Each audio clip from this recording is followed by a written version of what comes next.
رب اشرح لی صدری ویسر لی امری واحلل عقدۃ من لسانی یفقہوا قولی۔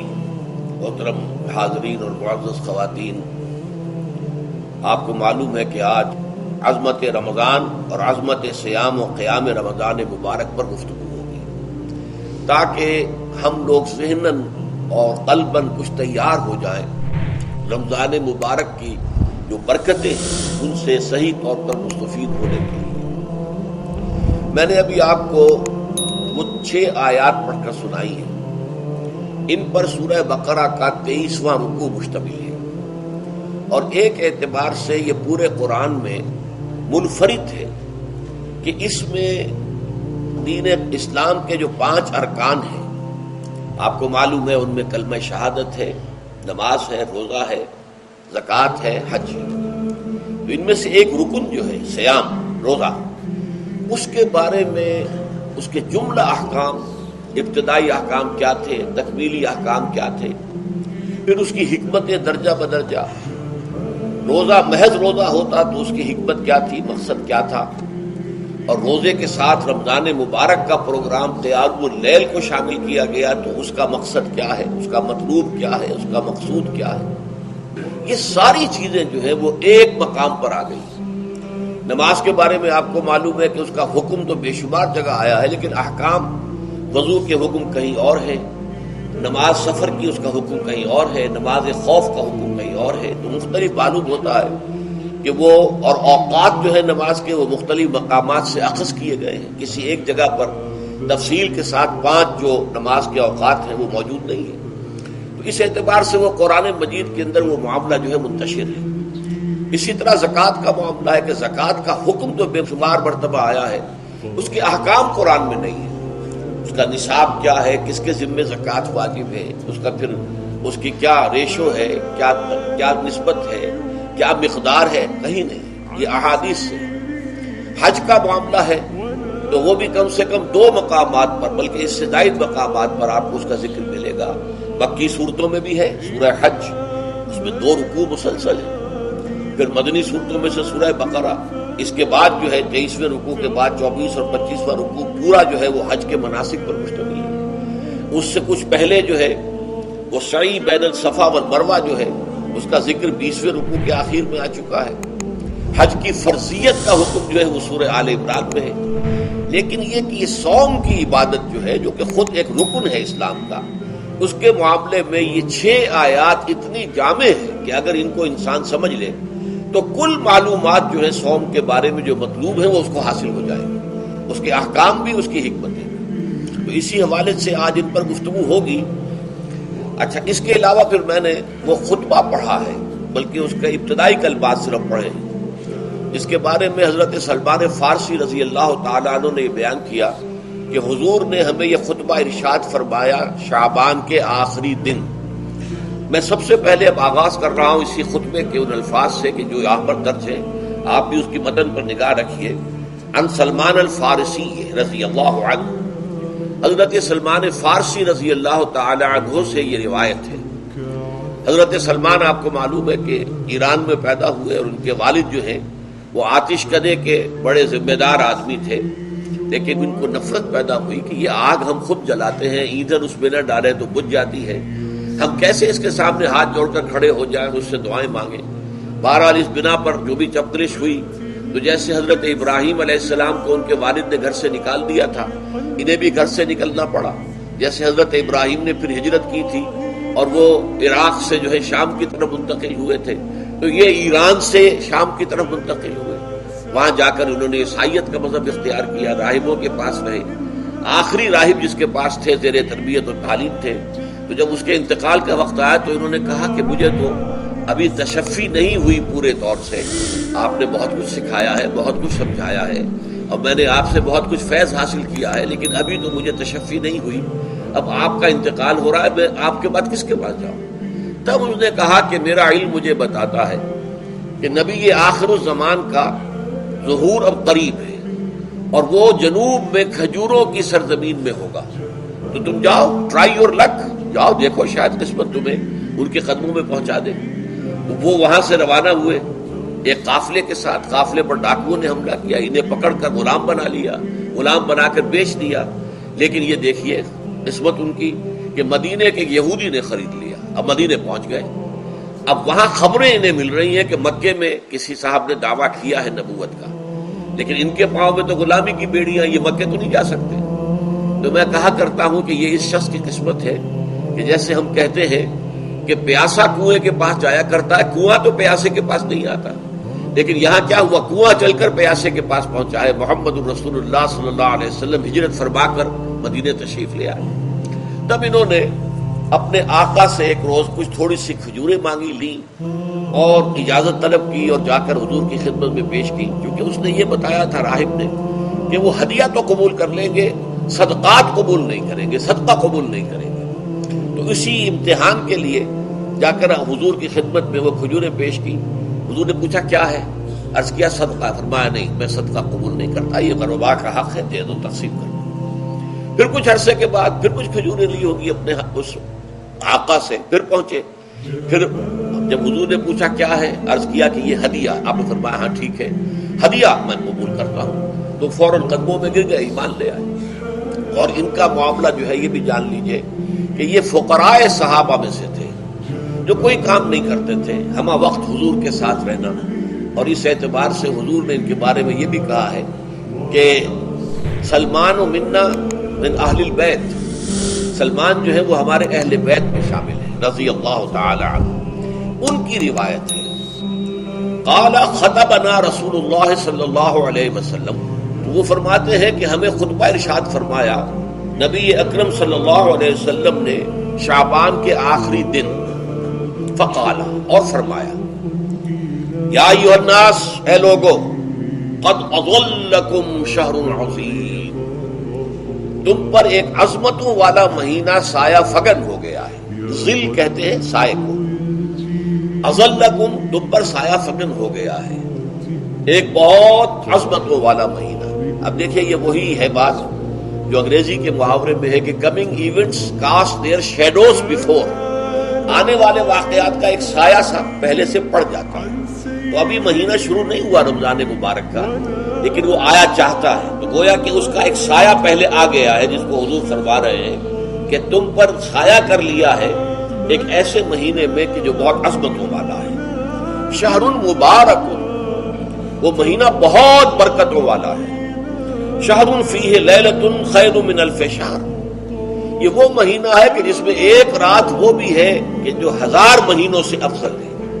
اور یہ ظاہر بات ہے قرآن مجید کی صورت ہے مکمل، انا انزلناہ فی لیلۃ القدر وما ادراک ما لیلۃ القدر لیلۃ القدر خیر من الف شہر، اس کی طرف اشارہ ہے. اب اس کے بعد جو جملہ ہے جعل اللہ صیامہ فریضۃ، اللہ نے اس مہینے کا روزہ رکھنا فرض قرار دے دیا ہے. وقیام لیلہ، ایک تو قیام اللیل کے لفظ پر غور کیجیے، اور اس کی راتوں کے دوران کھڑے رہنے کو تطوعاً، آزاد مرضی پر چھوڑ دیا ہے. تو گویا کہ اس رمضان مبارک کے 2 پروگرام ہیں. ایک پروگرام دن سے متعلق ہے، وہ ہے روزہ، اور ایک قیام رات سے متعلق ہے، اور وہ ہے قیام اللیل.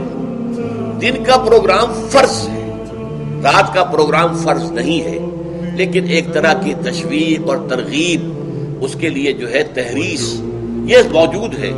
ورنہ تو یہ ہے کہ ہر رات جو ہے اس میں تہجد آپ پڑھیں، رات کو کھڑے رہیں، وہ اللہ تعالیٰ کو بہت پسندیدہ ہے.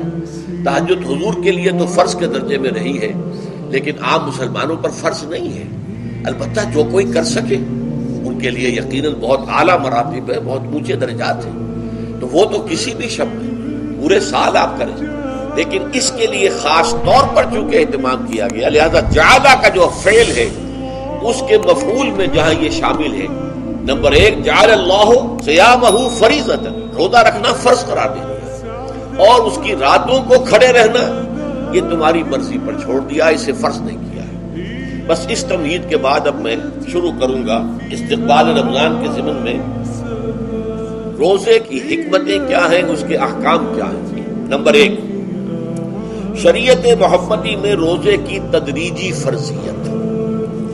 یہ جو تمہیدی مضمون ہے اس ضمن میں وہ بہت اہم ہے. پہلی بات یہ جان لیجئے کہ اہل عرب جو ہے، قریش بھی اہل مکہ اور قریش کے تابع بقیہ تمام بنی اسماعیل بھی اور ان کے تابع جو بھی عرب میں دوسرے قبیلوں کے لوگ تھے کہ جو عربی تھے اور مشرک تھے، وہ سب اس کے اندر مراد ہیں۔ تو فرمایا گیا کہ ان لوگوں میں روزے کی عبادت معروف نہیں تھی۔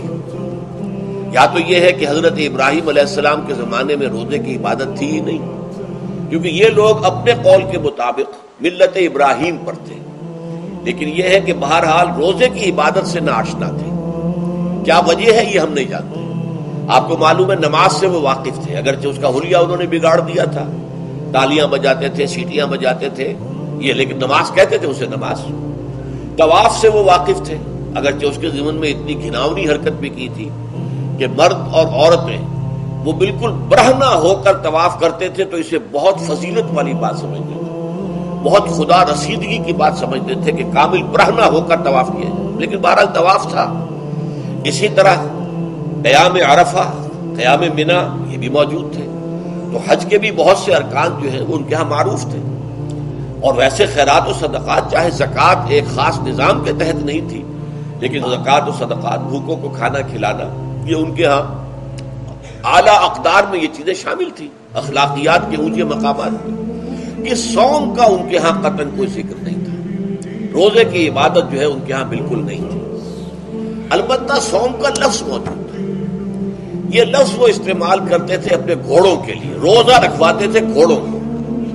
اس کا پس منظر یہ ہے کہ ان کے ہاں آپ کو معلوم ہے کہ لڑائی، دنگا فساد، جنگ اور یہ کہ غارت گری کرنا، لوٹ مار کرنا، یہ تمام ان عرب قبائل کا پیشہ تھا، اصل پیشہ یہی تھا۔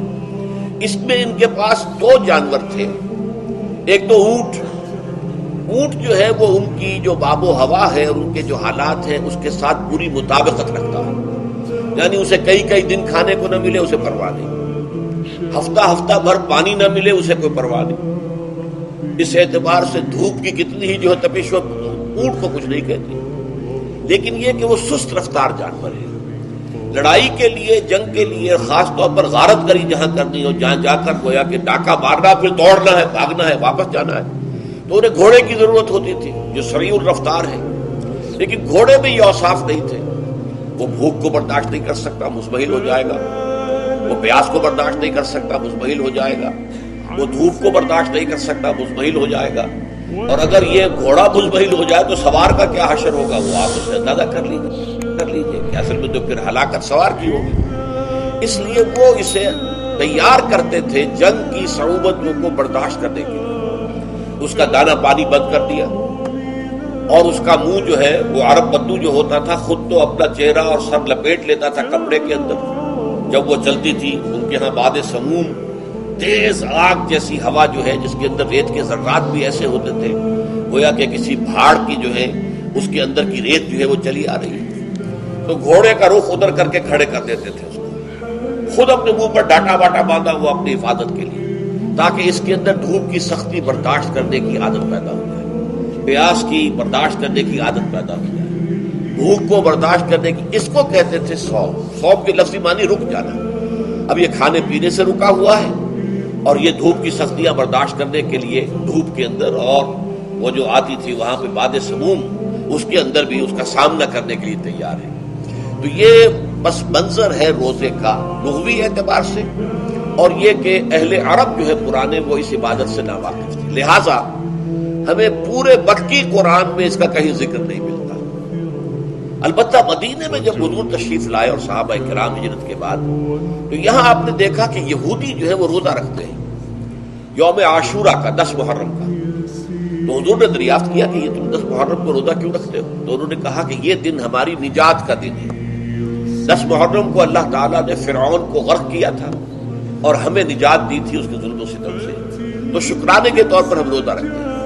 تو حضور نے فرمایا کہ موسیٰ کے تو پھر ہم تم سے زیادہ حقدار ہیں، ہم موسیٰ کو مانتے ہیں علیہ الصلوۃ والسلام، ان کی عزت کرتے ہیں، قدر کرتے ہیں، تو ہم بھی روزہ رکھیں گے۔ تو آپ نے صحابہ کو حکم دیا کہ عاشورہ کا روزہ رکھا۔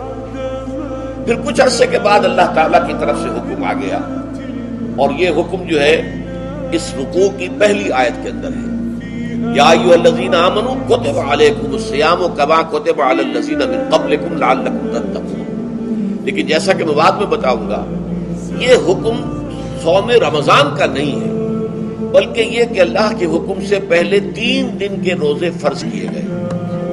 ہر مہینے کی 13ویں، 14ویں اور 15ویں تاریخ کو روزہ رکھنا۔ اس میں بڑی حکمت تھی، چونکہ یہ عرب عادی نہیں تھے روزے کے، تو انہیں تدریجاً خو کر کرنا تھا۔ ظاہر بات ہے کہ 30 دن جو ہے وہ تو ایک بڑی مدت ہے، اور ظاہر بات ہے کہ مئی کا مہینہ بھی آ جائے گا، اس میں جون بھی آئے گا، جولائی بھی آئے گا، قیامت خیز مہینے آ جائیں گے، تو بڑی ہمت جواب لے جائے گی۔ تو پہلے روزہ ہر مہینے 3 روزے رکھنے کی ان کو مشق کرائی جائے تاکہ یہ عادی ہو۔ یہ 3 روزے اگر مئی میں بھی آ گئے، جون میں بھی آ گئے، تب بھی ٹھیک ہے، اس کو انسان 3 دن کی تو مشقت برداشت کر سکتا ہے۔ تو پہلے یہ کیا گیا، لیکن اس کے ضمن میں یہ حکم دے دیا گیا، اس کو کہتے ہیں وجوب علی التخییر، یہ اختیار دے دیا گیا کہ یہ 3 روزے تم پر واجب کیے جا رہے ہیں، لیکن یہ کہ اگر تم یہ روزے نہ رکھو تو تم فدیہ دے سکتے ہو، 1 مسکین کو کھانا کھلانا صبح و شام۔ یہ ہے وجوب علی التخییر۔ دوسری رعایت یہ دی گئی کہ اگر کوئی شخص ان 3 تاریخوں میں بیمار ہو یا سفر پر ہو تو وہ تعداد دوسرے دنوں میں پوری کر لے۔ یہ ہے گویا کہ سب سے پہلا حکم جو دیا گیا ہے، ایام معدودات، یہ دن ہے چند گنتی کے۔ مجھے حیرت ہوتی ہے کہ جدید جو مفسرین ہیں جنہوں نے اردو میں ترجمے کیے ہیں، تفسیریں کی ہیں، ان سب کے نگاہوں سے یہ بات اوجھل رہی کہ یہ در حقیقت رمضان کے روزے کا ذکر نہیں ہے، بلکہ اس ابتدائی حکم سے متعلق ہے کہ جو ہر مہینے میں 3 دن کے روزے رکھنے کا حضور نے دیا تھا۔ لیکن یہ کہ میرا اپنا ذاتی واقعہ یہ ہے زندگی کا، اور یہ اہم واقعات میں سے ہے۔ میں جب میڈیکل کالج میں پڑھتا تھا، سمجھیے 19-20 سال کی میری عمر، اس وقت بھی مجھے یہ احساس ہوا تھا کہ یہ جو 2 آیات آئی ہیں یہاں ایک دوسرے کے تقابل میں، یہ بیک وقت نازل نہیں ہو سکتی، ان میں وقفہ ہوگا، اور یقیناً پہلا حکم کسی اور پس منظر میں ہے، دوسرا حکم جو بعد میں ہم دیکھیں گے وہ کسی اور پس منظر میں ہے۔ تو میری رائے یہ تھی، اور میں اس پر قائم بھی تھا، بیان بھی کرتا تھا، لیکن ڈرتا تھا، اس لیے کہ اس وقت تک جتنی تفسیریں میں نے دیکھی تھی، ترجمے دیکھے تھے، ان میں سے کسی نے یہ بات کہی نہیں تھی۔ تو ایک آدمی اپنی رائے کے اوپر اتنی بڑی بات کہہ دے تو میں ڈرتا رہتا تھا، لیکن کہتا تھا کہ میری رائے یہی ہے۔ پھر اتفاق سے جماعت اسلامی ہند کا ترجمان ہوتا تھا ماہنامہ زندگی، عروج احمد قادری صاحب اس کے مدیر تھے۔ وہ جو ایک پرچہ آیا اس میں انہوں نے تنقید کی تھی مولانا سید انور شاہ کشمیری رحمۃ اللہ علیہ سے، ان کے اوپر یہ تنقید کی تھی کہ انہوں نے یہ عجیب بات کہہ دی ہے کہ یہ جو حکم ہے یہ رمضان کا نہیں ہے، بلکہ رمضان سے پہلے جو حضور نے حکم دیا تھا 3 دن کے روزے رکھنے اس سے متعلق ہے۔ اب مجھے اس کے اوپر پورا اطمینان ہو گیا کہ اگر سید محمد انور شاہ کاشمیری رحمۃ اللہ علیہ کی رائے یہ ہے تو متفق گردید رائے بو علی بارائے من، مجھے اب اس سے زیادہ اور کسی سند کی ضرورت نہیں۔ بعد میں نے جب تفسیر کبیر اور امام رازی رحمۃ اللہ علیہ کی اس کا بھی مطالعہ شروع کیا تو میں حیران ہوا کہ سلف میں تو یہ رائے کثرت سے موجود تھی۔ کیا سبب ہوا ہے کہ آج کے دور کے جو مترجمین اور مصنفین ہیں ان کی نگاہوں سے بالکل یہ بات اوجھل ہو گئی؟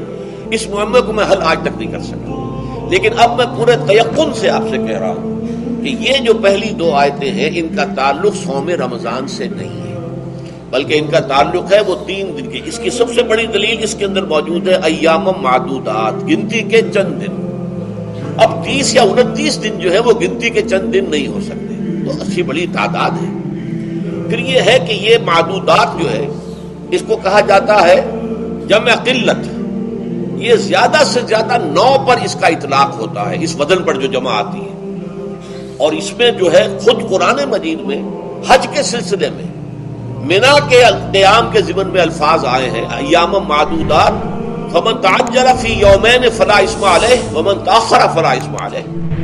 منا میں قیام ہے گنتی کے چند دن، تو جو 2 دن ہی میں جلدی کر کے وہاں سے واپس ہو جائے اس پہ بھی کوئی اس گناہ نہیں ہے، اور جو مؤخر کر کے 3 دن پورے کرے اس پر بھی کوئی گناہ نہیں ہے۔ تو وہاں پر بھی نظیر موجود ہے کہ 2 یا 3 دن پر اس کا اطلاق ہو رہا ہے۔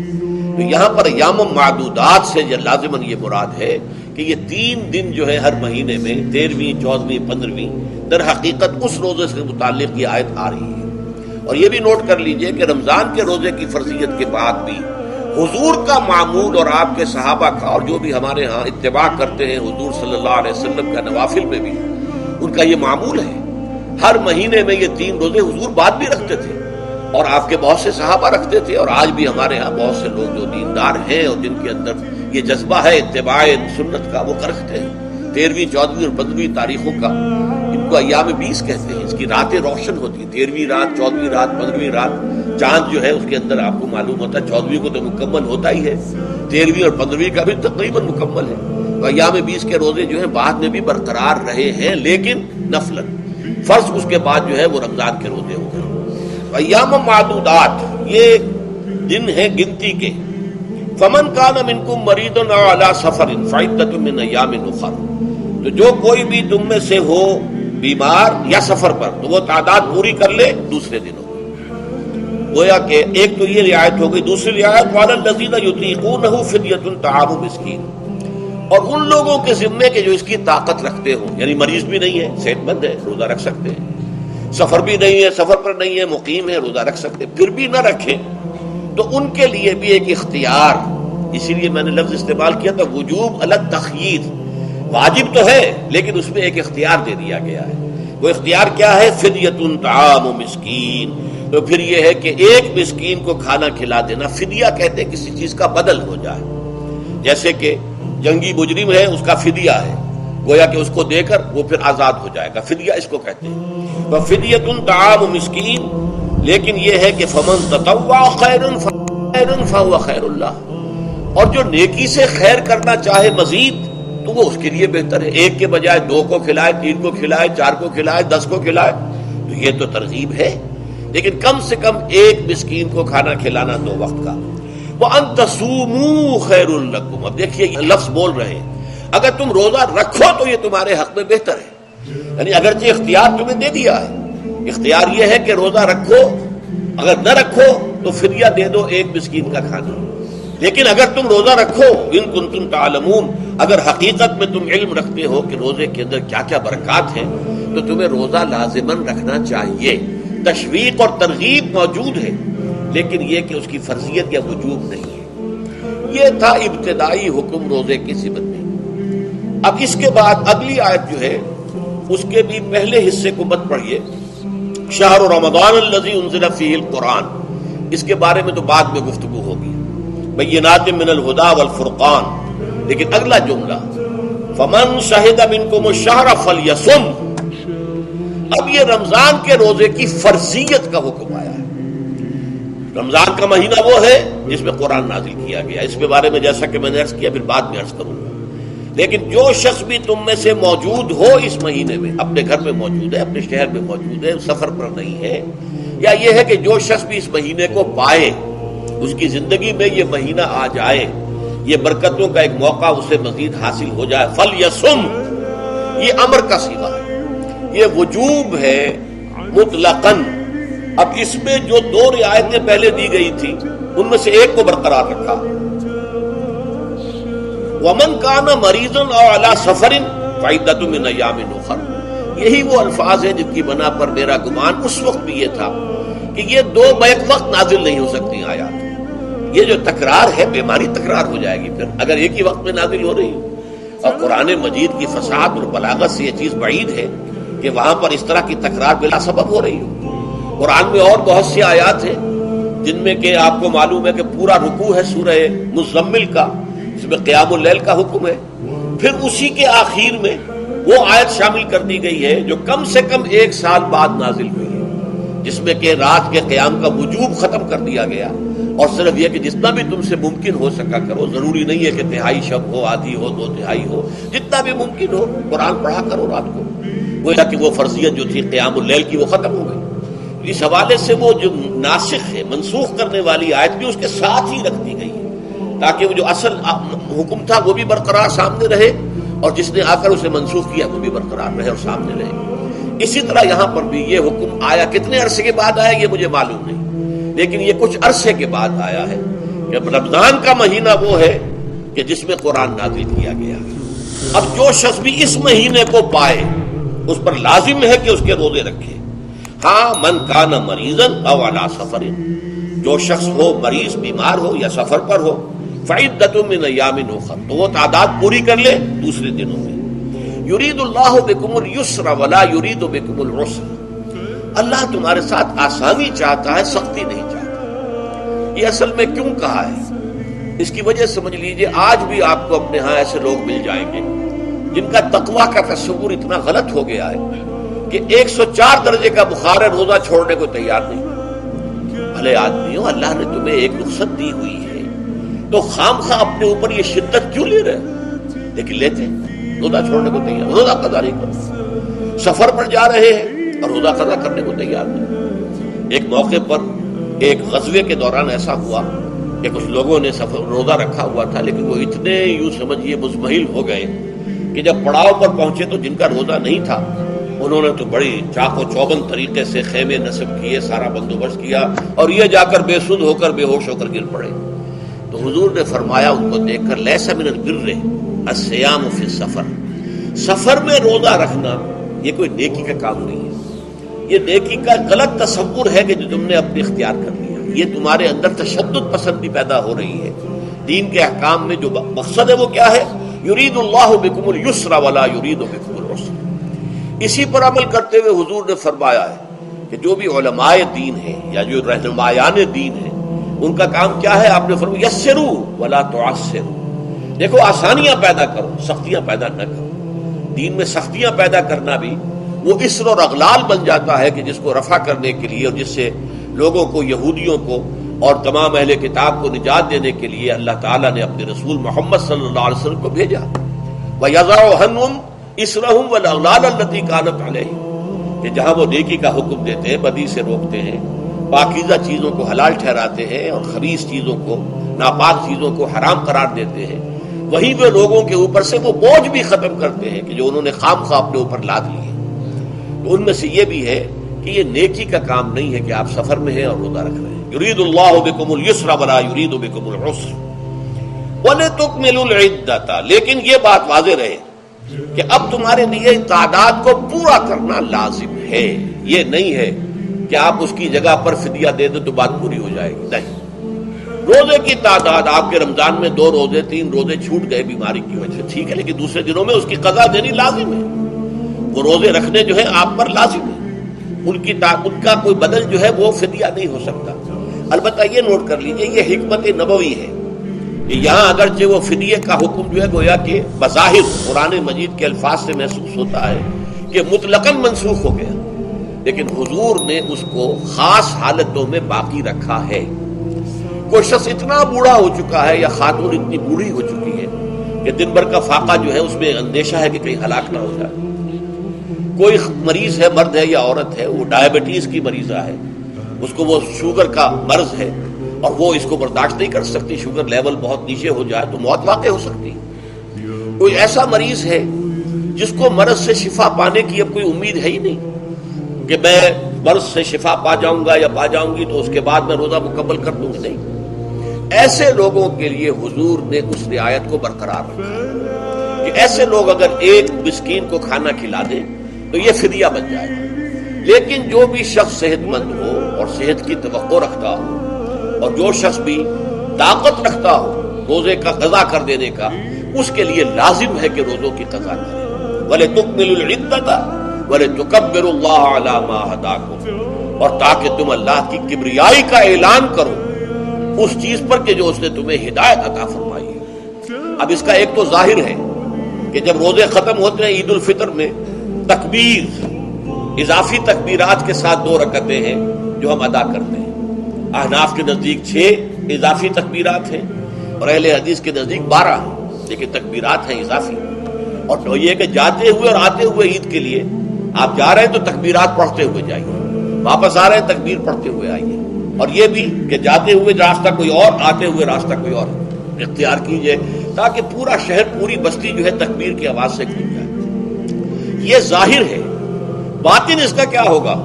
اللہ کی کبریائی کا اعلان کرو، اللہ کی کبریائی کو نافذ کرنے کی کوشش کرو۔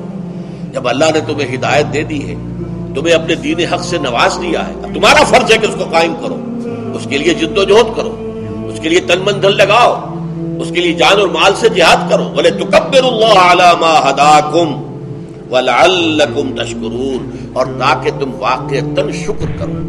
اس پر بھی گفتگو بعد میں ہوگی۔ یہ حکمت صوم کے حوالے سے ہے یہ لفظ۔ اس کے بعد جو ہے ایک آیت چھوڑ کر پھر اگلی 5ویں آیت پڑھیے۔ یہ ہے تکمیلی احکام. ابتدائی احکام آ گئے. نمبر 2 میں صوم رمضان کا حکم آ گیا. نمبر 3 پر ہوا کیا تھا کہ جب روزوں کا حکم دیا گیا تو چونکہ مثال آپ نے رکھی تھی یہود کی کہ یہود جو ہے عاشورہ کا روزہ رکھتے ہیں تو ہم بھی کیوں نہ رکھیں, مسلمانوں تم بھی رکھو. اس سے گمان یہ کیا گیا کہ جو احکام یہود کی شریعت میں ہے روزے کے, شاید وہی ہماری شریعت میں بھی ہے.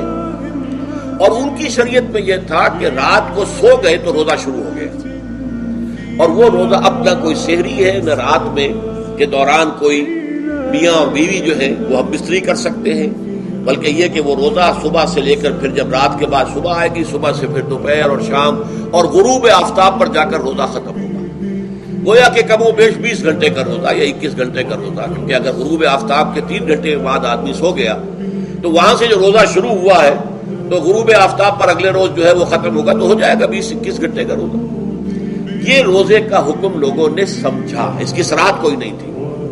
لیکن لوگ جو ہے چونکہ صراحت منفی بھی نہیں تھی مثبت بھی نہیں تھی, لہذا وہ رات کے وقت میں جب جو دن ہوتے تھے روزوں کے, ان کی راتوں میں وہ اپنی جو بھی ایک طبعی ضرورت ہے جو ہم بستری ہے میاں اور بیوی کی, شوہر اور بیوی کی, وہ کر گزرتے تھے. جذبات کے اندر جو بھی اس وقت ان کی احتیاج ہوئی, دل میں کھٹک رہتی تھی کہ پتہ نہیں ہم نے یہ صحیح کام کیا نہیں کیا, غلط کیا. تو اس سے یہ کہ ظاہر بات ہے کہ پھر قرآن مجید اسے قرار دے رہا ہے اپنے آپ سے خیانت کرنا. جب انسان اپنے ضمیر کے خلاف کوئی بات کر رہا ہو تو چاہے وہ بات صحیح ہے لیکن وہ اسے گناہ سمجھ کے کر رہا ہے تو اس نے تو گناہ کیا. وہ اپنے آپ سے تو خیانت کر رہا ہے. ایک شخص ہے وہ بکری کا گوشت کھا رہا ہے لیکن سمجھتا یہ کہ یہ سور کا گوشت ہے, تو اس نے تو سور ہی کا کھایا نا, اس نے بکری کا تو نہیں کھایا, لیکن اس نے سمجھا یہ کہ یہ سور کا گوشت اور کھا رہا ہے. تو اس حوالے سے ایک دغدغہ سا دل میں رہتا تھا, پریشانی. تو اب جو یہ 5ویں آیت ہے, طویل ترین آیت ہے اس سلسلے کی, اس میں روزے کے تکمیلی احکام آ گئے جو ابدی ہیں, آج تک قائم ہیں اور قیامت تک قائم رہیں گے. فرمایا احل لکم لیلۃ الصیام الرفث الی نسائکم, اے مسلمانوں روزے کی راتوں میں تمہارے لیے حلال کر دیا گیا ہے اپنی بیویوں سے اپنی خواہش کا پورا کرنا. رفث الی نسائکم ہن لباس لکم وانتم لباس لہن, وہ تمہارے لیے بمنزلہ لباس ہیں. جیسے لباس کے اور انسان کے بدن کے درمیان کوئی حجاب نہیں ہوتا, ایسے ہی شوہر اور بیوی کے درمیان بھی کوئی حجاب نہیں رہتا. ہن لباس لکم وانتم لباس لہن. اور ویسے بھی ایک معنی میں کہ جیسے لباس آپ کو گرمی کی شدت سے بچاتا ہے, ورنہ ہو سکتا ہے کہ تیز دھوپ جو ہے جو عرب میں ہوتی تھی وہ تو آپ کی کھالوں کو جلا دے, تو یہ حفاظت کا ایک ذریعہ بھی ہے. اسی طریقے سے شوہر کے لیے بیوی اپنی عفت و عصمت کو برقرار رکھنے کے لیے ایک ذریعہ ہے کہ کہیں حرام میں منہ نہ مارے, بیوی موجود ہے, حلال ذریعے سے اپنی خواہش پوری کرے.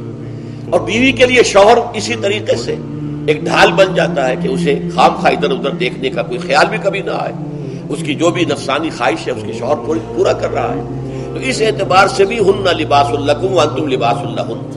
علم اللہ انکم کنتم تختانون انفسکم, اللہ کے علم میں ہے کہ تم اپنے آپ سے خیانت کر رہے تھے. اس کی وضاحت میں پہلے کر چکا ہوں کہ دل میں یہ دغدغہ تھا کہ یہ حرام کام اور کر رہے ہیں. یہ گویا کہ اپنے آپ سے خیانت, اللہ سے بغاوت نہیں تھی. کیوں کہ اللہ تعالیٰ کی طرف سے تو حکم تمہیں معلوم تھا ہی نہیں, ابھی آیا اس کی اجازت ہے یا نہیں ہے, لیکن اپنے آپ سے تو خیانت کر رہے ہو. تم یہ سمجھ رہے تھے کہ یہ نہیں ہونا چاہیے, یہ گویا کہ ممنوع ہے اور کر رہے تھے. تو اس کو کہا کہ تم اپنے آپ سے خیانت کر رہے تھے. علم اللہ انکم کنتم تختانون انفسکم فتاب علیکم, تو اللہ نے تم پر اپنی رحمت اور مغفرت کے ساتھ توجہ فرمائی. یعنی جو کچھ اب تک ہو چکا ہے اسے اللہ نے معاف کر دیا, اسے صاف کر دیا, کلین سلیٹ. اب تمہارا جو اعمال نامہ ہے اس میں اس طرح کا اگر کوئی عمل درج ہو گیا ہے تو وہ اللہ نے صاف کر دیا ہے. وعفا عنکم, اور تمہیں معاف بھی کر دیا ہے. فالآن باشروہن, تو اب تم ان کے ساتھ جو بھی تعلق زن و شو ہے اس کو اختیار کر سکتے ہو. فالآن باشروہن وابتغوا ما کتب اللہ لکم, اور حاصل کرو وہ کچھ جو کچھ اللہ نے تمہارے لیے لکھ دیا ہے. یہ تعلق زن و شے سے 2 چیزیں ہیں کہ جو مقصود ہیں. ایک تو سب جانتے ہیں اولاد, ہر انسان کی خواہش ہوتی ہے کہ میری نسل کا تسلسل باقی رہے. لیکن نمبر 2 ایک شے اور ہے, قرآن مجید میں بیان کیا کہ بولے تسکنو الیہا, اس میں ایک سکون ہے, اس میں جو بھی ہے، جو بھی عمل ہے مباشرت کا، اس میں ایک اعصابی طور پر سکون کی کیفیت انسان کو حاصل ہوتی ہے، یہ بھی مطلوب و مقصود ہے۔ تو ما کتب اللہ لکم، تمہارے لیے اللہ نے اس میں ایک تو اولاد کا معاملہ رکھ دیا ہے، اور ایک تمہارے لیے سکون کا، لتسکنوا الیہا، تاکہ تم ان کی طرف توجہ کر کے سکون حاصل کرو۔ فالآن باشروہن وابتغوا ما کتب اللہ لکم وکلوا واشربوا، اب سحری کا حکم آ گیا، وکلوا واشربوا حتی یتبین لکم الخیط الابیض من الخیط الاسود من الفجر، اور کھاتے رہو اور پیتے رہو یہاں تک کہ تمہارے لیے فجر کے وقت کے اعتبار سے سفید ڈوری سیاہ ڈوری سے بالکل علیحدہ ہو جائے۔ اصل میں اس کو بعض صحابہ نے تو سمجھا کہ یہ لغوی معنی اس کے لیے کہ آپ اپنے تکیے میں ایک سفید دھاگا رکھ لیا اور ایک کالا رکھ لیا، اور دیکھتے رہتے تھے جب یہ سفید اور کالا علیحدہ علیحدہ نظر آنے لگے تو پھر روزے کا رکھنے کا وقت شروع ہو چکا اور اب کھانا پینا بند کر دیا جائے۔ فرمایا گیا یہ مراد نہیں ہے، یہ جب پاؤ پھٹتی ہے تو اس کے اندر ایک سفید سی لکیر جو ہے افق کے اوپر آتی ہے، یہ ہے مراد کہ وہ جو سفید لکیر ہے وہ ظاہر ہو جائے اور وہ رات کے اختتام کا گویا کہ ایک اعلان اور علم بن جائے۔ تو وَكُلُوا وَاشْرَبُوا، اب اس کی جو ہے بڑی تاکید کی گئی، تسحروا فإن فی السحور برکۃ، سحری ضرور کیا کرو، اور یہ در حقیقت برکت کا ذریعہ ہے۔ یہ بھی آپ نے فرمایا ہمارے اور یہود کے روزے کے مابین جو فرق ہے وہ سحری ہے۔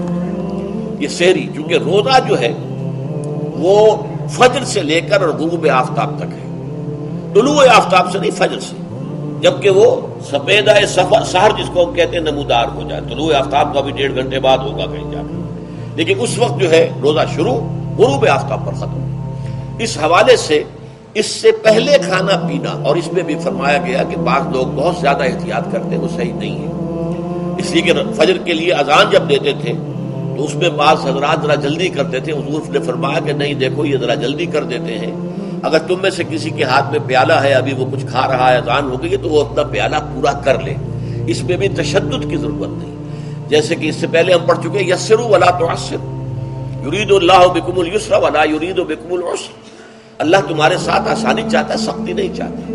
تو اسی طرح فرمایا وَكُلُوا وَاشْرَبُوا حَتَّى يَتَبَيَّنَ لَكُمُ الْخَيْطُ الْأَبْيَضُ مِنَ الْخَيْطِ الْأَسْوَدِ مِنَ الْفَجْرِ ثُمَّ أَتِمُّوا الصِّيَامَ إِلَى اللَّيْلِ، پھر اب روزے کو پورا کرو رات تک۔ إِلَى اللَّيْلِ میں پھر بڑی بحثیں ہوئی ہیں، اس لفظ کی مناسبت سے اہل تشیع اس کے قائل ہیں کہ جبکہ خوب اندھیرا ہو جائے، لیکن اہل سنت کا اجماع ہے کہ غروب آفتاب اس سے مراد ہے، اس لیے کہ آغاز رات کا غروب آفتاب کے ساتھ ہے، اور اس میں بھی احادیث کے اندر آیا ہے کہ تعجیل کرنی چاہیے۔ بعض لوگ وہی جو میں نے عرض کیا کہ تقویٰ کے تحت جو ہے جیسے کہ سفر میں بھی روزے رکھتے ہیں، یا 104 بخار کے درجے میں بھی وہ روزہ قضا کرنے کو تیار نہیں ہوتے، ایسے ہی وہ تاخیر کرتے ہیں اپنے تقوی کے حساب سے، کہیں ایسا نہ ہو، کوئی غلطی نہ ہو جائے، کہیں یہ نہ ہو جائے، کہیں وہ نہ ہو جائے، تو پھر اس کے اندر وہ افطار میں، تو آپ نے فرمایا کہ قوم جو ہے اسی وقت صحیح رہے گی جبکہ وہ افطار میں عجلت سے کام ہے، یعنی سحری کے اندر بہت زیادہ جلدی کرنے کی ضرورت نہیں، اگر اذان ہو رہی ہے اس کے دوران بھی اگر کچھ کھا پی رہے ہو تو کھا پی لو، مکمل کر لو۔ اسی طریقے سے افطار کے اندر جو ہے وہ تاخیر کرنے کی ضرورت نہیں، سورج کے غروب کے ساتھ افطار کر لو۔ وَلَا تُبَاشِرُوهُنَّ وَأَنْتُمْ عَاكِفُونَ فِي الْمَسَاجِدِ، ہاں اپنی بیویوں سے تم مباشرت نہ کرو، تعلق زن و شوق قائم نہ کرو جبکہ تم مسجدوں کے اندر معتکف ہو۔ یہ اعتکاف کا ذکر ہو گیا، رمضان کے آخری عشرے میں یہ اعتکاف جو مسنون ہے کہ 21ویں شب سے شروع ہو جائے گا، یعنی 20واں روزہ ختم ہوا اس کے ساتھ یہ اعتکاف شروع ہو گیا، اور پھر اعتکاف مسنون جو ہے وہ جب تک کہ چاند نظر نہ آ جائے شوال کا، عید کا، اس وقت تک یہ اعتکاف جاری رہے گا۔ یہ ہے مسنون اعتکاف، اس کی کیا حکمت ہے وہ میں بعد میں عرض کروں گا۔ تو یہ حکمت جو ہے اس کے حوالے سے گفتگو بعد میں ہو جائے گی، لیکن یہاں یہ بتا دیا گیا کہ یہ جو رمضان کی 20 راتوں میں اجازت دی گئی ہے اپنی بیویوں کے ساتھ ہم بستری کی، وہ اس معتکف کے لیے نہیں ہے جو مسجد میں معتکف ہے، تو ہاں اس کی اہلیہ آ سکتی ہے وہاں ملاقات کے لیے، کسی مشورہ کو کرنا ہے بہت ضروری ہے، آ جائے، ملاقات ہو سکتی ہے، لیکن یہ کہ مباشرت نہیں ہو سکتی، وہ حرام ہے۔ فرمایا وَلَا تُبَاشِرُوهُنَّ وَأَنْتُمْ عَاكِفُونَ فِي الْمَسَاجِدِ تِلْكَ حُدُودُ اللَّهِ، یہ اللہ کی حدود ہے، شریعت اسلامی کی یہ حدود ہیں، فلا تقربوها، تو ان کے قریب تک مت جاؤ۔ قرآن مجید میں اس اعتبار سے دو انداز تعبیر ہے کہ اللہ کی حدود ہے فلا تعتدوها، یہ اللہ کی حدود ہے، ان سے تجاوز نہ کرو، اس حد کو پھلانگ نہ جاؤ، اس حد سے آگے نہ گزر جاؤ۔ یہاں ہے تقربوها، اللہ تعالیٰ کی حدود کے قریب تک نہ جاؤ۔ اس کی وجہ ایک حدیث میں بیان کر دی گئی ہے کہ جیسے ہر بادشاہ کی ایک چراگاہ ہوتی ہے، وہ صرف شاہی جو بھی جانور ہیں ان کے یا گھوڑے ہیں یا کوئی اور ہیں ان کے چرنے کے لیے ہے، وہاں پہ کوئی رعایت کا کوئی آدمی اپنی بھیڑ بکریاں وغیرہ نہیں لے جا سکتا۔ وہ حما کہلاتا تھا کہ یہ شاہ کے لیے مخصوص ہے، لکل ملک حمن وحم اللہ محارمہ، اللہ بھی بادشاہ ہے کائنات کا، ارض و سما کا، اس نے بھی جن چیزوں کو حرام کر دیا ہے وہ حما ہے، اس میں داخل نہیں ہونا تمہیں۔ تو فرمایا کہ جو چرواہا اپنی بھیڑوں کو بالکل اس کی آخری حد تک لے جائے گا تو اندیشہ ہے کہ کوئی بھیڑ کوئی بکری چھلانگ لگائے اور اس چراگاہ میں داخل ہو جائے۔ اس لیے کیپ ایٹ اے ڈسٹینس، ایک فاصلے پر رہو۔ احتیاط کا تقاضا یہ ہے کہ اس آخری حد کے قریب نہ جاؤ، فلا تقربوها، اس کے قریب نہ جاؤ۔ ان حدود کی تو سختی کے ساتھ پابندی کرنی ہے۔ ان کے لیے یہ ہے کہ ان کو نہ صرف یہ کہ ان سے تجاوز نہیں کرنا بلکہ ان سے ذرا کچھ فاصلے ہی پر اپنے آپ کو رکھنا ہے۔ کذالک یبین اللہ آیاتہ للناس، اسی طریقے سے اللہ تعالیٰ واضح کرتا ہے اپنی آیات کو لوگوں کے لیے، وَلَعَلَّهُمْ يَتَّقُونَ، اور تاکہ وہ پھر تقویٰ کریں، بچیں۔ جب احکام معلوم ہو گئے اب بچنا آسان ہے، جب احکام معلوم نہیں تو اندیشہ ہے کہ کہیں کسی حرام کے اندر جو ہے وہ ملوث ہو جائے۔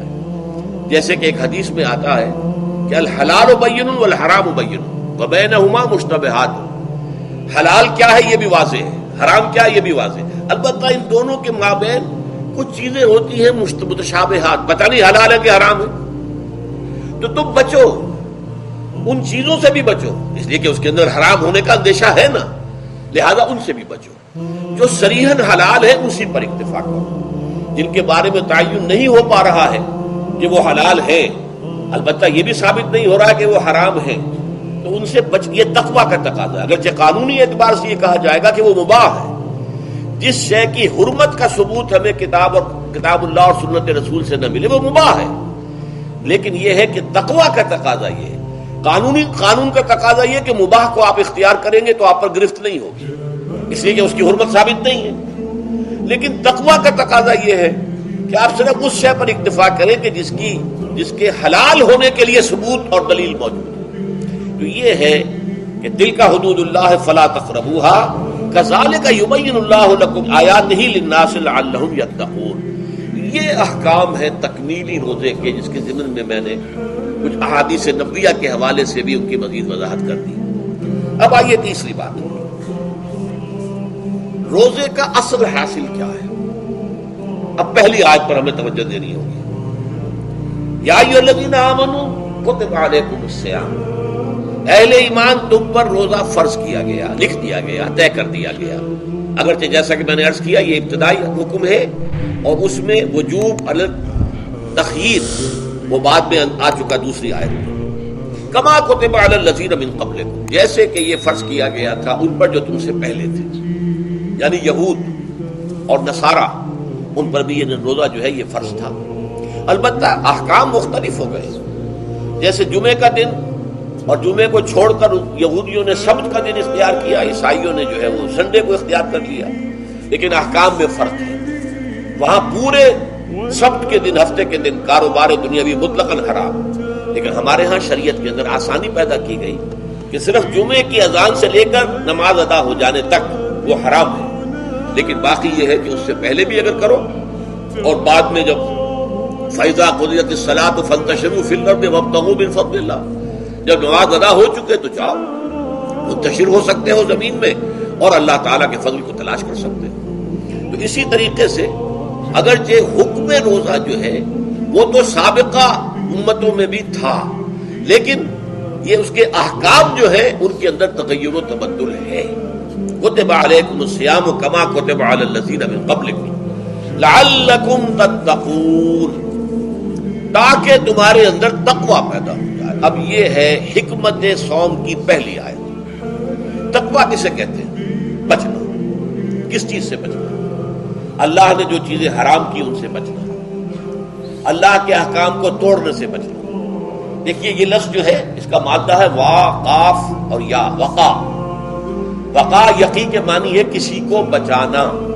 ہم دعا مانگتے وقنا عذاب النار، اے اللہ ہمیں آگ کے عذاب سے بچا لے۔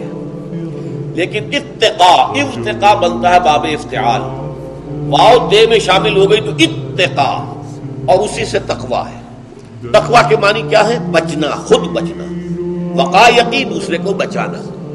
بچنا اللہ کے احکام کو توڑنے سے، اللہ کی حرام کردہ چیزوں میں ملوث ہونے سے، اللہ کے غضب سے، غصے سے، اللہ کی ناراضگی سے، اور آخرت میں اللہ کے عذاب سے۔ یہ بچنے کی روش ہے، پوری زندگی میں بھی اس کو جاری رکھو۔ یہ تقویٰ زندگی میں کیا ہوگا؟ اللہ کے احکام کو توڑنے سے بچنا، اللہ کی حرام کردہ چیزوں میں ملوث ہو جانا، ان کا استعمال کرنا، کھانے پینے سے متعلق ہو یا وہ شہوت سے متعلق ہو یا کسی اور چیز سے متعلق ہو، اس سے بچنا۔ اور یہ بچنا جو ہے آخرت میں نتیجہ خیز ہوگا، جہنم سے بچاؤ ہو جائے گا، آگ کے عذاب سے نجات مل جائے گی۔ اچھا روزے کا اس سے تعلق کیا ہے یہ سمجھ لیجیے۔ دیکھیے ہمارے گناہوں کا سب سے بڑا سبب ہمارے نفسانی تقاضے ہیں۔ ہم ایک حیوان بھی ہیں اور حیوان سے برتر بھی کچھ ہے، وہ میں بعد میں عرض کروں گا، لیکن حیوان تو ہے۔ جیسے ہر حیوان کو کچھ خوراک کی ضرورت ہے، ہمیں بھی ضرورت ہے۔ ہر حیوان کو بقائے نسل کا معاملہ جنسی ہے، وہ ہمارا بھی ہے۔ ہر حیوان کو کوئی نہ کوئی سر چھپانے کی جگہ چاہیے، کوئی گھونسلہ ہو، کوئی کھو ہو، کوئی بل ہو، کچھ بھی ہو، اس کو چاہیے آخر۔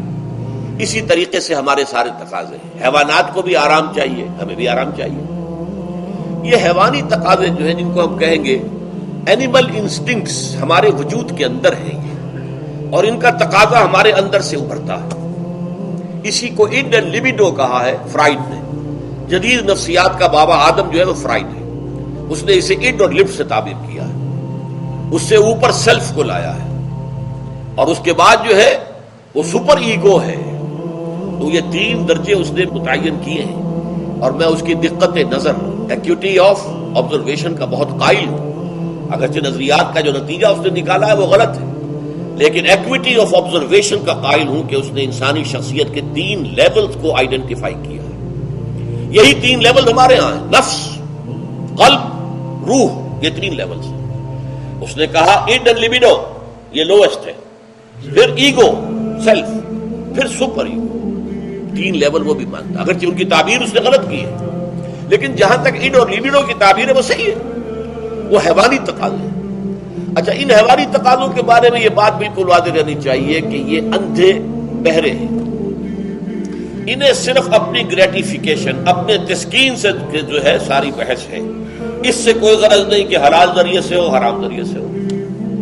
پیٹ کھانے کو مانگتا ہے بھوک کے اندر، اب آدمی جو ہے حرام کے اندر بھی بیمار بیٹھتا ہے، یہاں تک کہ خود شریعت اجازت دیتی ہے کہ اگر جان پر بن جائے آدمی جو ہے وہ فاقے سے مر رہا ہو تو وہ کوئی حرام چیز کھا کر بھی اپنی جان بچا سکتا ہے، لیکن عام حالات میں نہیں۔ لیکن ہو سکتا ہے ہمارا چٹخارا جو ہے وہ حرام کی طرف ہمیں لے جائے۔ کسی کو واقعتاً اللہ نہ کرے کہ سور کے گوشت کا چسکا لگ جائے، وہ اس کے بغیر بچتا ہی نہیں، کھاتا ہے۔ شراب کی عادت ہو گئی، پیتا ہے، یہ نہیں۔ تو ہمارا پیٹ مانگتا ہے، اور اسے اس سے غرض نہیں کہ حلال سے کھایا ہے یا حرام سے کھایا ہے۔ ہماری شہوت اپنی تسکین چاہتی ہے، اسے اس سے غرض نہیں کہ حلال سے یا حرام سے، جائز سے یا ناجائز سے۔ اسی طریقے سے ہمارے تمام تقاضے جو حیوانی ہیں، ایک تو یہ کہ بہت زوردار ہیں، اور چونکہ وہ اندھے بہرے ہیں لہذا جو قرآن میں کہا گیا ان النفس لامارۃ بالسوء، یہ نفس تو بدی کا حکم دیتا ہی ہے۔ یہ گویا کہ اس کے اندر رجحان جو ہے انہیرنٹ ہے کہ وہ بدی کی طرف انسان کو ترغیب دلاتا ہے، چاہے وہ اپنی ضروریات سے متعلق ہو، چاہے چٹخاروں سے متعلق ہو، چاہے جو بھی لذت اسے درکار ہے اس سے متعلق ہو، چاہے وہ جنسی لذت ہے اور چاہے وہ طعام کی، یعنی جسے ہم کہتے ہیں کہ انسان جو ہے وہ اپنے پیٹ اور فرج کا غلام بن کر رہ جائے، اس لیے کہ جو تقاضا بھی آیا ہے وہ پورا کر رہا ہے۔ یہ جو کیفیت انسان کی ہے اس کے لیے ایک مشق جو ہے وہ روزہ فراہم کرتا ہے۔ روزے کے آپ نے 12، 13، 14 گھنٹے کا بھی روزہ ہوتا ہے، بعض جگہوں پر 16، 17 گھنٹے کا روزہ ہوتا ہے۔ اس عرصے میں آپ اپنے نفس کو حلال چیزوں سے بھی روکے رکھتے ہیں۔ اس منہ گھوڑے کو، منہ زور گھوڑے کو جو ہے آپ اس کی لگام کس کر رکھتے ہیں کہ حلال بھی نہیں کھانے دے رہے۔ بھوک لگی ہوئی ہے، کھانا بہترین موجود ہے، نہیں کھا سکتے، اللہ کا حکم نہیں ہے، اللہ کی اجازت نہیں۔ شدید پیاس ہے، بہترین مشروبات فریج میں رکھی ہوئی ہے، نہیں کھا سکتے، نہیں پی سکتے، جائز نہیں ہے، حالانکہ حلال ہے، حرام نہیں ہے۔ بیوی موجود ہے، یا جیسے کہ لونڈیوں کا معاملہ ہوتا تھا، لونڈی موجود ہے، لیکن نہیں، آپ اپنی شہوت جو ہے وہ اس سے پوری نہیں کر سکتے۔ یہ پابندیاں نفس کے اوپر لگانا، یہ ایک مشق ہے، یہ ایک ریاضت ہے۔ اس ریاضت کا حاصل یہ ہونا چاہیے کہ انسان بقیہ 11 مہینوں میں اپنے آپ کو حرام سے تو بچائے نا۔ یہاں وہ حلال سے رکا ہوا ہے اللہ کے حکم سے، کہ حلال چیز بھی نہیں کھا رہا، دن بھر نہیں پی رہا، دن بھر نہیں اپنی کوئی شہوت پوری کر رہا، دن بھر حلال ذرائع سے بھی، تو اس سے اس کے اندر یہ ایک، اس کو ہم کہیں گے سیلف کنٹرول پیدا ہو جائے، اپنے نفس کو قابو میں کر لے۔ یہ گویا کہ اس کا سب سے پہلا، اس روزے کی ریاضت، روزے کی مشق کے حوالے سے یہ اس کی حکمت ہوئی کہ اس سے کے ذریعے سے انسان میں سیلف کنٹرول پیدا ہونا، ضبط نفس۔ یہاں پہ تھوڑی سی میں وضاحت کر دوں، رہبانیت کے اندر آپ کو معلوم ہے کہ سیلف اینیہیلیشن، انگریزی الفاظ جو ہیں وہ زیادہ بعض لوگوں کے لیے واضح ہوں گے، نفس کشی، نفس کو کچل دینا، ختم کر دینا، مار دینا، یہ رہبانیت میں ہوتا ہے، اسلام میں نہیں۔ اسلام کا نظام بڑا متوازن ہے۔ ان لنفسک علیک حقا وان لزوجک علیک حقا وان لزورک علیک حقا۔ حضور نے فرمایا دیکھو تمہارے نفس کا بھی تم پر حق ہے، اسے مناسب حد تک آرام دینا بھی تمہارے ذمے ہے، اسے غذا بہم پہنچانا بھی تمہارے ذمے ہے۔ فرق صرف کیا ہے، حلال سے ہو، حرام سے نہ ہو۔ اس کی شہوت کو پورا کرنا بھی تمہارے ذمے ہے، فرق صرف کیا ہے، جائز راستے سے ہو، حرام سے نہ ہو۔ اس کا نام ضبط نفس ہے، سیلف اینیہیلیشن، نفس کو کچل دینا۔ یہ جو تپسیاں جو ہیں ہندو سادھو کرتے رہے ہیں، اور جو سب سے زیادہ معاملہ جو ہے وہ جو راہب ہوتے تھے حضرت مسیح علیہ السلام کے پیروکاروں میں، انہوں نے تاریخ کے اندر جو مثالیں دی ہیں اس کا جو ہے اندازہ کرنا مشکل ہو جاتا ہے کہ کس درجے وہ لوگ اپنے نفس کو کچل دیتے تھے، جس کا قرآن مجید میں سورہ حدید میں ذکر بھی ہے۔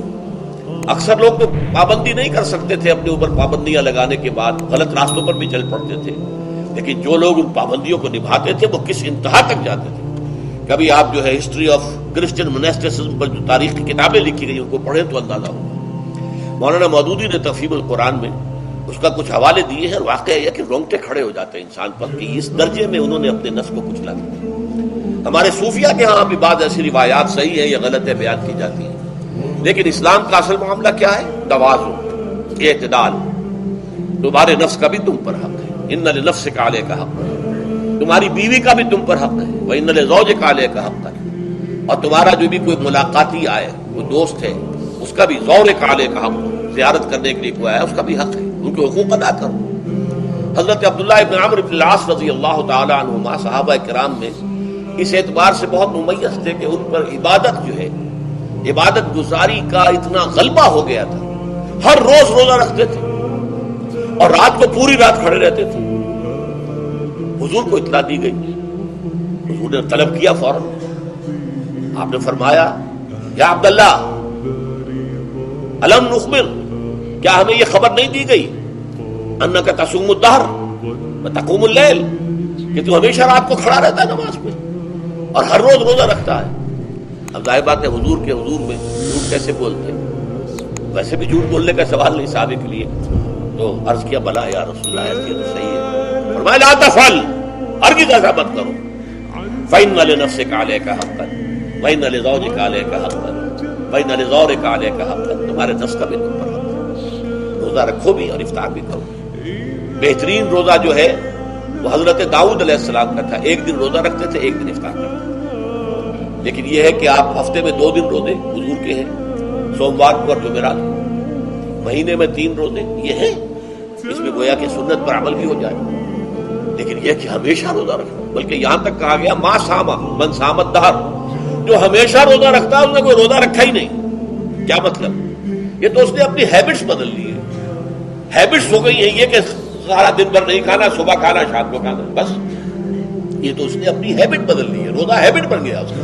ما ساما من سامت دہر، جس نے ہمیشہ روزہ رکھا اس نے کوئی روزہ رکھا ہی نہیں، اس لیے کہ روزہ تو در حقیقت اس شخص پر شاخ گزرتا ہے جس کو عادت ہے دن میں کھانا کھانے کی، اس کو دن کے اندر 3 کھانے کھانے کی عادت ہے، تبھی تو وہ شاخ گزرے گا۔